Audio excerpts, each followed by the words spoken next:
It's time for today's travel and cruise industry news. With the latest from travel and cruises around the world, here's your host, Chillie Falls.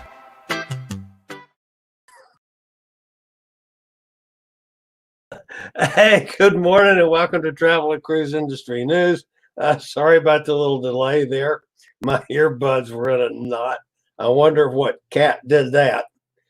Anyway, I couldn't get untangled enough to get hooked up here so I could hear myself think. So that took a little second there after I started the broadcast. I'm still untangling. Yeah, the cats.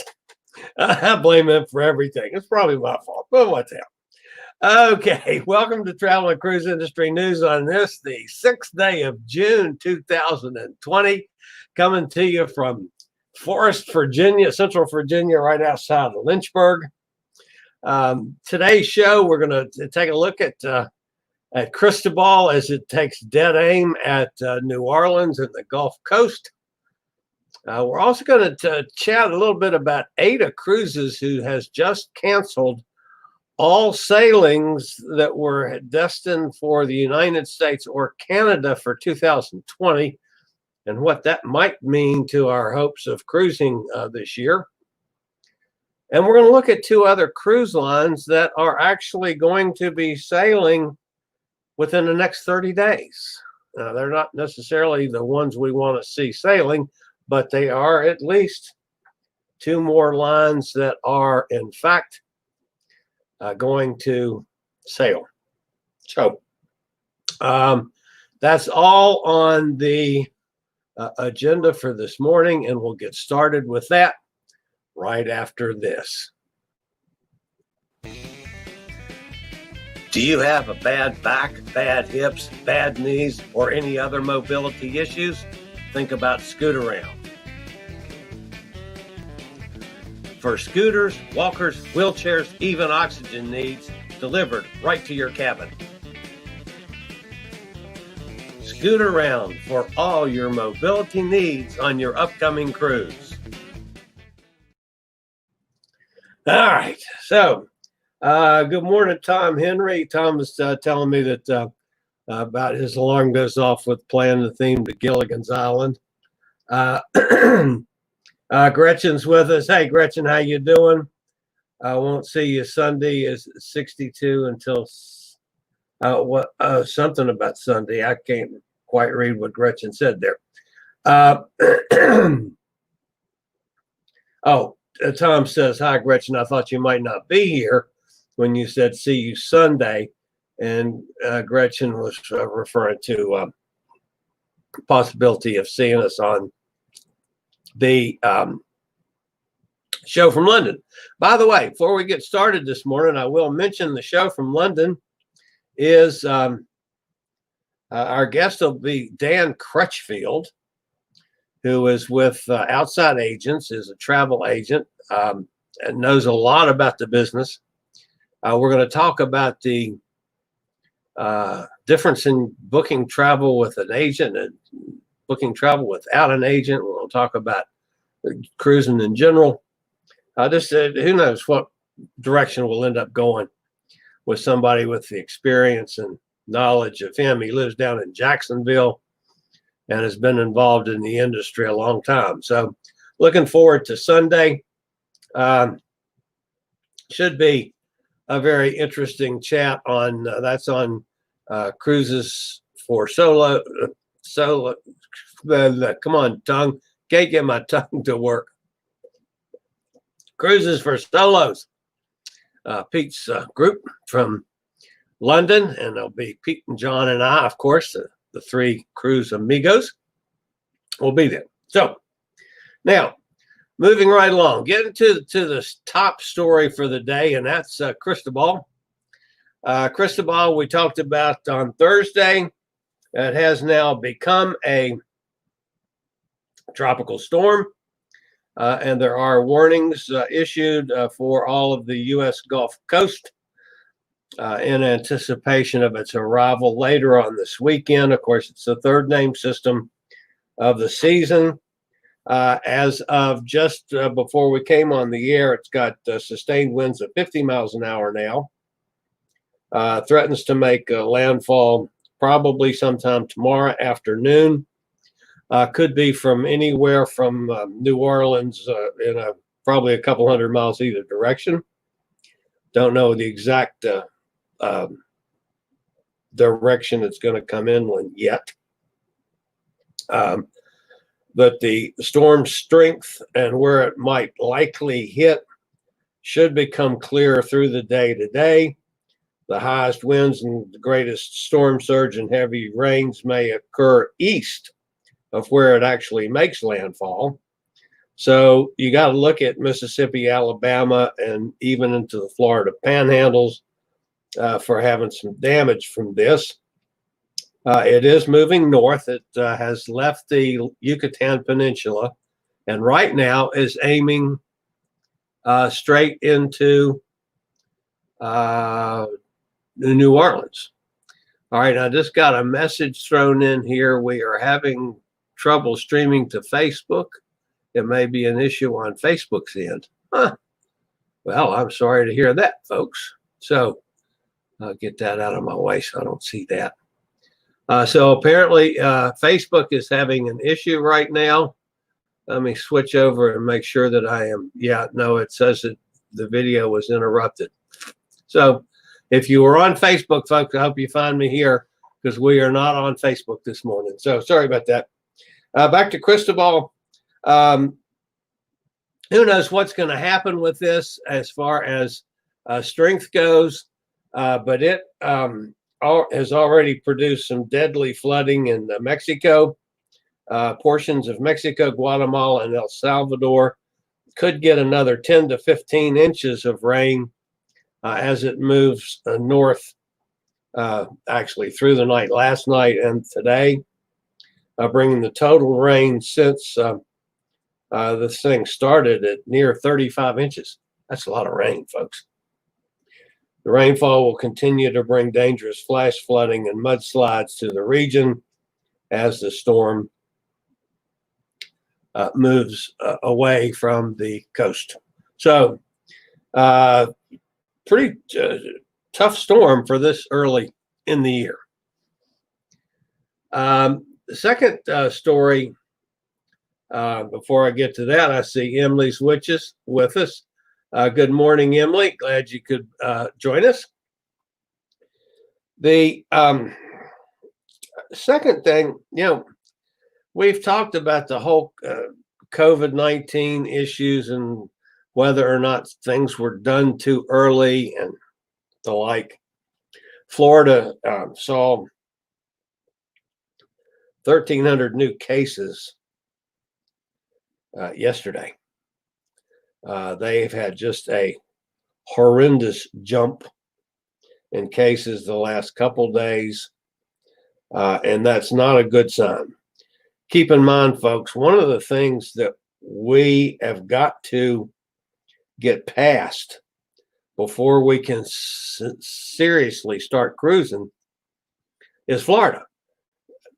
Yes, there are other cruise ports in the country, and yes, it would be nice to be sailing from all of those.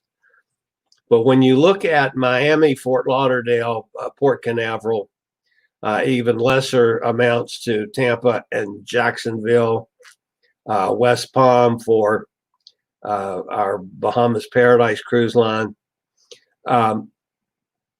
that's a major portion of the cruise industry in the United States is all right there. Florida's got to have its act together before any of us are going to be able to cruise out of Florida. But again, I don't want to throw cold water, folks, but still, I'm a little worried about the news this week out of Florida. And here's the reason why. Aida Cruises, which is of course, a subsidiary of Carnival. It's one of 9 cruise lines owned by Carnival Corporation, has suspended all cruises with port stops in the U.S. and Canada for 2020. As a result of the continuing efforts of the coronavirus, the conditions for international travel to the U.S. and Canada are not currently in place for some of Aida's cruises. In Canada, for example, cruise calls are not yet possible until the end of October. While in the U.S., there's an entry stop for European. There's no entry stop for Europeans until further notice. So Aida has completely canceled out of anything having to do with the United States and Canada. That, folks, is not a good sign as far as we're concerned.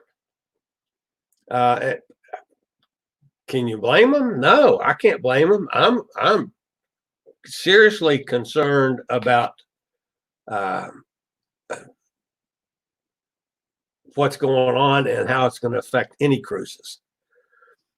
Doesn't mean that I'm giving up on it. I'm still more positive than I've been for the last couple months, but I'm afraid we're going to have further issues, especially, I'm afraid that the protest issues this week, the protests that we've seen around the country with masses of people together again is going to cause some major outbreaks in those areas. I don't know. It's just, I'm worried that we tried to get the economy going too soon and we're going to bite the bullet for this one. But I hope I'm wrong. All right. Sea Dream, to give us something good to think about. Sea Dream is quite frankly, is a cruise line I know absolutely nothing about. Other than I saw last week that they were planning on sailing to Norway with one ship this summer. And because of the heavy traffic they're getting after they announced that, they're planning on adding a second ship now. So Sea Dream has had to adapt to meet overwhelmingly high demand, planning on sailing to Norway with the Sea Dream 1. After seeing the response in Norway, the cruise line has decided to add sailings on Sea Dream 2 to meet the demand. They are now scheduled, they have 21 voyages for Sea Dream in Norway scheduled for the summer months. And these are a combination of 7-day and 12-day voyages with a number of ports in Norway. Now, they are what I've always considered a boutique cruise line. If they're obviously the smaller ship, they're more in the yacht type a cruise line as opposed to a Carnival ship or a Princess ship or even a Holland American ship. They have, things like crew to passenger ratio of 1-to-1 in some instances. They're, a much smaller, and because of that, a much more expensive way of cruising. But folks, it is a cruise. You might have to pay more, but it's a cruise. And this, of course, it's in the European market. And once again, the European market, folks, I don't know if it's the arrogance of the United States that we don't follow the European market near as much as we should, as far as cruise lines, as far as their cruises and ports over there. I think we're so arrogant here that we think we're the only people in the world that cruise, and that's clearly not the case. And I think we're missing out on a lot by not investigating some of that. Yeah, it looks to me like the Sea Dream would be a little on the expensive side, but we have boutique cruises over here that are equally as expensive. So those of you that are dying to go on a cruise, there's another possible outlet for it. And clearly that's going to be one of the questions to ask Dan Crutchfield about tomorrow when Pete and John and I talk to Dan. Is about some of the things going on in the European market. Okay, Ponant, which is another of the European type cruise lines, smaller ships. Ponant has announced it is restarting cruising with 5 7-night itineraries, all sailing from the French coast starting July the 4th, including the first ones in the Mediterranean since the COVID lockdown. The cruises have just gone on sale in the French market, and they've got a number of them listed. Now, whether or not, again, here's a question for Dan tomorrow. I don't know. Let's say I wanted to go on one of these Ponant cruises. Could a travel agent that I use here, or like Dan, could he book a cruise and I fly over to France and get on the boat and wherever it sails from?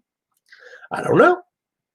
I don't know because I have personally never sailed in the European market. I'm not familiar with how they do things over there. I'm not familiar with, how it works or if it is all together. Again, there's some questions and hopefully we'll get answered tomorrow.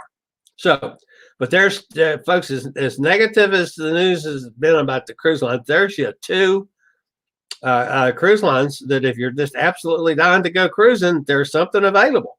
Yeah, it's not available in this country yet. But there is some things that look like they're going to be sailing within the next 30 days. So that's terrific news as far as I'm concerned. Okay, a couple other things to talk about. I asked our friend Jonathan Fletcher. Jonathan Fletcher, you might remember we've talked to before. Not specifically on this show, but we've talked to or through Pete. Jonathan is a travel agent that travels with a companion. And if you'll notice from the picture, folks, the companion is the 4-legged variety, not the 2-legged variety that Jonathan travels with. He is a special needs person and travels with a dog. We've chatted before about having a dog on a cruise ship. I didn't even realize that was a possibility, and it certainly is. But anyway, I asked Jonathan what his favorite cruise ship was, and his answer surprised me. Jonathan, by the way, lives in England, in Manchester, England. And obviously has sailed a lot in the European market. But his answer was, he said, look, I have 2 ships that I adore. One is the QM2, Queen Mary 2. The other is the Black Watch.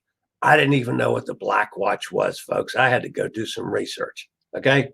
That's the Black Watch. And it is a Fred Olsen cruise ship. There again is another cruise line that a lot of us Americans aren't aware of or familiar with, the Black Watch. And Jonathan, who's been on a bunch of ships, likes that. And of course, the Queen Mary 2 is from Cunard. It's one of the old established cruise lines in the world. So there's a couple ships that weren't on my radar. That come from Jonathan. So Jonathan Fletcher over there in Manchester, England. Thank you for that. Now, also chatted with Kim Barber, who's in Thundersley, England. And she said, one of the things that Kim said was that this is how she looks when she can't cruise. So Kim obviously is dying to go on a cruise ship so she can look like she normally does. And when I asked her about her favorite port of call, she said, I don't care as long as it's in the Mediterranean. So I guess that means any one of what's there, about a dozen ports in the Mediterranean or more. I don't even know how many ports there are. I could name 5 or 6 maybe, but I'm sure there's more than that. But according to Kim, that's her favorite. And Kim, I hope you look back to normal soon, as opposed to the way you look when you can't cruise. So a little bit of fun this morning on our questions. And let's see now, we've got to get back over on the chat side of things. All right, let's see where I was, because I was looking at two different things. It said Emily had said good morning to me. And Gretchen, Tom, everybody says hello to Emily. Amy says, oh no, I'm late again. Amy, I'm telling you, that's just totally off base that you could be late on a Saturday morning. You should be up and ready to go at all hours, just to sit and wait for the fat guy to run his mouth. So, Amy, glad you're with us. Jason says MSC moved their ships out of Miami. Yeah, I was talking. As a matter of fact, I've got a request in to an agent about specifically about that. I don't think it means anything as far as them moving out of this country. They are still fully engaged in promoting cruises here. I think it's just a matter of timing and getting everything lined up for when they're going to start sailing again this summer. They have extended their suspension up around the 1st of August, as well as the big three have done. So it's going to be somewhere very similar to that. But I don't think the ships leaving Miami is anything more than the shuffling around that they do on for any number of reasons. Gretchen asks a good question. How can all the major theme parks open and no cruises out of Florida? Well, one of the problems is that the CDC's got to give their guidelines on everything before they've got to approve of everything before they can let a cruise ship go. And this is probably as much trickle down from the couple instances we had with the Princess ships at the early part of COVID, and was in fact them opening the theme parks in Florida. We don't know if that's going to be the right thing yet or not. It's going to take a couple weeks until we really know if that's going to be good, bad, or indifference. Jason says CDC hates cruise lines. I'm not sure they hate cruise lines. I think it's just that they're because of all the problems that they had, there's an abundance more of caution.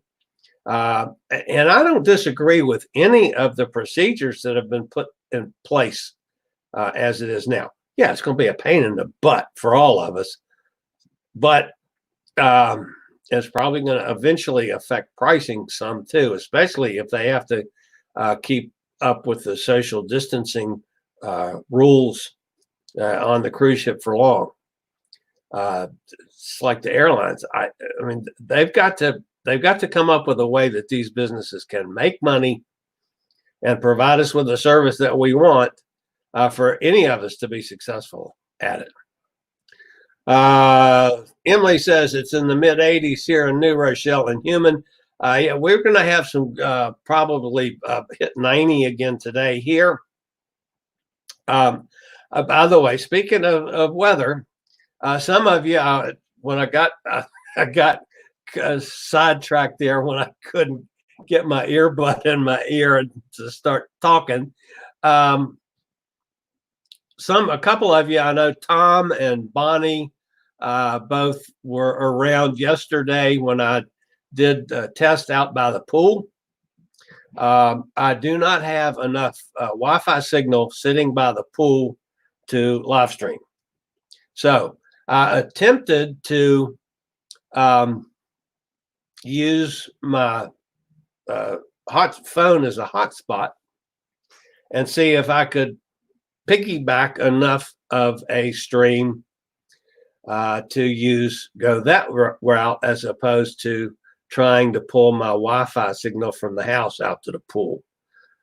And it didn't work. I got up. I mean, I streamed, but it was out of focus picture, wavy, broke up, sound audio broke up. It was just like a couple streams that I tried to do from the cruise ship when I could do better when the cruise ship was at land, but I couldn't do for crap streaming at sea. Now I can do a video and send a video up, and that's fine, but I can't can't go live from out there. Now, later on this summer, in another 30 days or so, my son, who's the guru of all things technical, will be here. He and the grandkids are coming over for a visit in July, it looks like. And that's one of the things on the agenda, is seeing what we can do to boost my Wi-Fi out by the pool. Now, I don't know if it's possible. I don't know if that can be done from a financial standpoint as well, but we're going to see if that's even a possibility. And that's a month away yet. So Amy says, all I know about the Sea Dream is that they're way out of my price range. Amy, I did not look specifically what it was, but yeah, I'm looking at that size ship, and anytime I've looked at any kind of cruises on that's way out of my price range too. So it looks pretty pricey. Yeah, it sure does, Gretchen. Emily said CDC does not hate the cruise line. Safe and healthy are the number one for all cruise lines right now. Cruising has to be safe before anyone goes. I agree with that more. Amy, I'm not talking to Amy right now. I'm talking to Emily. I agree with that that thought, Emily, completely. I think it's, yeah, they're going to have, they're setting up rules and regulations, just like, we started off with these regulations on how to sensibly open the economy up in this country, and then nobody's doing it. Nobody's following the guidelines. So that's the part of it that I don't understand, is why you start something and don't follow through with it. And I'm just afraid it's going to bite us in the butt before it's over with. So is the pool ready? I'll bring the bourbon. Jason, the pool is ready. The only thing that hasn't been done is the railing on the steps, because he had to get some kind of drill bit to go through the concrete that he didn't have. And I don't know, something about putting the railing in. And it's to be done on Monday. Other than that, the pool is going. The new salt system is in and is operating the way it's supposed to. My niece has been in it a couple times. It's way too cold for me yet. Hopefully a couple days here. If it's going to be at the 90-ish today, it's going to be in the upper 80s tomorrow. Maybe it'll warm up enough for me to get in, to get at least my feet get wet. I'd really like to get in it and start getting my exercising going, but I still might have to buy a damn wetsuit before I can get in the pool. Do they have wetsuits for fat people? I don't even know. I'm not sure. Amy says, I'm not sure the cruise lines will ever be safe enough for the CDC, but I feel if they allow theme parks like Disney World and Universal to open, then they need to give the cruise lines a chance. I'm hoping we're going to get that chance. But, that's something clearly, folks, that we're all going to disagree to certain degrees on that. I mean, Jason's got a point. Emily's got a point. Amy, you've got a point. And we all want to get to the same point at the end, and that's to get back on cruise ships again. How it's going to be done and when it's going to be done, that's still obviously a way a bigger question, and one that, like I say, I'm taking a more conservative approach, just because of my age. I'm afraid. I I'd be really uneasy about getting on a cruise ship right now. Now, maybe after when I talk to like the CEO of Bahamas Paradise, I'll feel different. Maybe after we've talked to a couple of these travel folks, I'll feel different. But right now, if they said, okay, you can start cruising tomorrow, would I want to go jump on a boat right away? I don't know. I'd have to think seriously about that, as much as I love cruising. So Jason says he's seen service dogs on cruise ships. Someone dropped a plate of Guy's fries. The dog ate all of them. Yeah, well, I'm not surprised. I just, until I talked to Jonathan, whether I had not paid attention to it, that there were service dogs on cruise ships, or just had never seen one. I don't even know. Obviously, I never paid attention to it. So Jason says, open the cruises up, I'll wear a mask. So will I. I mean, if I go, obviously I'm having no problem with wearing a mask. And I got to tell you, folks, I'll get sidelined on this and then get back to business. Yesterday, I had two things to do yesterday to improve the old fat man. Number one, I wanted to get a pedicure because my feet were getting awful. And that's one of the things that, as an old fat guy, I do periodically go and get a pedicure. And I needed one. It's been months, and I needed it badly. So I was going to do that yesterday morning, and I was going to go get a haircut. And obviously, I didn't get the haircut. My place that I go was closed yesterday morning after I got done with the pedicure. I called to set an appointment, and they were closed. And I thought, well, damn. So I'm going to try that. I probably won't try that today because the weekend in a salon is going to be way too crowded for me. But I'll go get my haircut on Monday. But anyway, so I'm in the pedicure place, and all the staff, I was the first person in when it opened.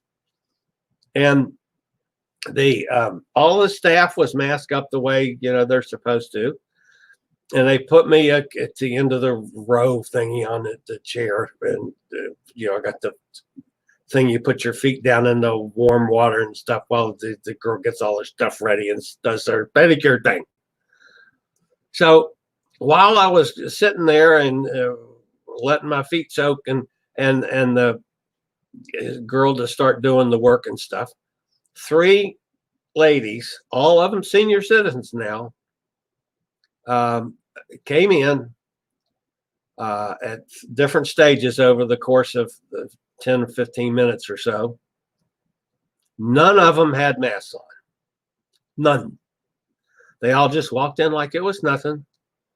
They were directed to, thank goodness they were in chairs on the other side of a humongous big room, so I wasn't close to them. Come on, ladies. You got, especially senior citizens, you need to be smarter than that. It's still, we still got problems out there, and you don't want to, you need to wear the mask not only to protect yourself, but to protect the rest of us. And that's part of the governor's regulations. You're supposed to wear a mask to enter any business in the state of Virginia right now. So if I'd owned the business, I would have refused them entry, but they didn't. So I'm a little upset about that. But so there's 3 ladies right in a row. And I'm sorry, folks, if I insult people by saying you need to be smarter than that. You need to be smarter than that until we got a handle on this thing and the numbers go away. So anyway, that's my rant. But at least I got my pedicure. So I got to worry about the haircut. Move your router outside. Jason just moved my router outside. Yeah, well, it's not that easy because it's all part of the system.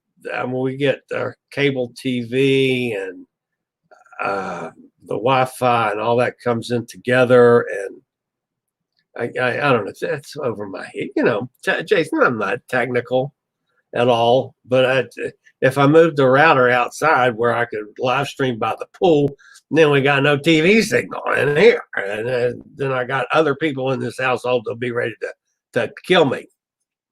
You guys have a great time in July.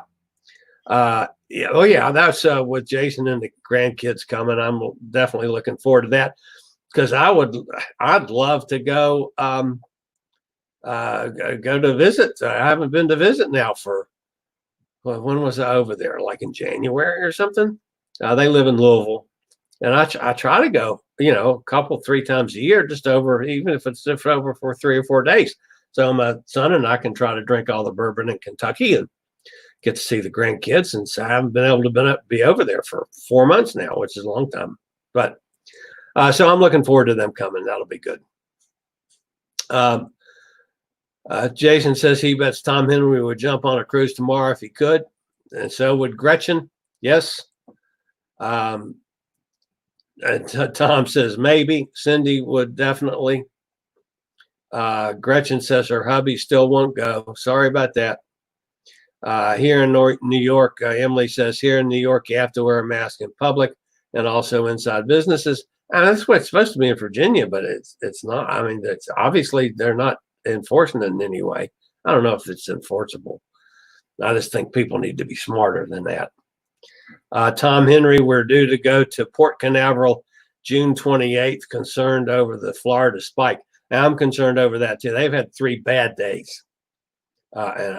So we'll need to, Tom, you need to start watching those numbers regular. So, all right, guys, that's it for me for today. I hope everybody has a wonderful weekend. I hope you enjoy this. We're going to have some nice weather here. And of course, if you're anywhere in the path of the Chillie storm that's heading toward the Gulf Coast, Cristobal, stay safe, folks. And it looks like we don't know for sure what's going to happen once it hit landfall, but it looks to me like this might just crawl right up the Mississippi River all the way. So that means the whole center part of the country could be in for some dicey weather next week until that sucker breaks up good. So anyway, I'm sure if anything major happens with the storm or anything else over the weekend, I'll be back on again. So I may see you between now and Tuesday when we're next regularly scheduled. So other than that, folks, thanks for being with me. Stay safe. Stay at home if you can. Wear your mask if you go out, folks. I hate to say that, but wear your mask. Be safe. You guys have a great weekend. I'll talk to you soon. Later, y'all.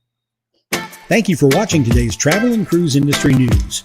Join us every Tuesday, Thursday, and Saturday morning at 11 a.m. Eastern for another episode. Travel and Cruise Industry News is a production of Chillie's Cruises.